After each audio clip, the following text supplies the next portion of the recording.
کہتے ہیں لوگ کہ سفر کے مہینے میں بی بی فاطمہ الزہرا روٹی کی چوری اور میٹھی چیز کے ٹکڑے کر کے ان کے گھر میں روٹی نہیں ہوتی تھی تو چوری کہاں سے بناتی تھی؟ ان کے گھر میں تو فاقہ ہوتا تھا، یہ کہاں سے تم نے چوری کھانے کے لیے بی بی فاطمہ کا نام استعمال شروع کر دیا؟ انا للہ و انا الیہ راجعون۔ ان کے گھر میں تو 4 دن فاقہ ہوتا تھا۔ ایک دن حضور آئے تو دیکھا کہ بچے جو ہیں ان کی آنکھیں منہ سے باہر نکل رہی ہیں، بی بی فاطمہ کا پیٹ مبارک کمر سے لگا ہوا ہے، اٹھ نہیں سکتی۔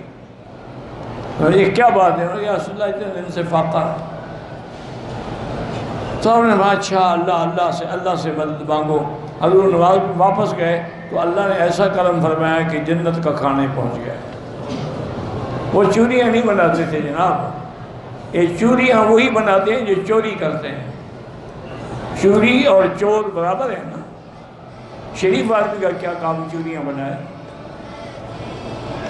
من مكة حبيبي نور سطع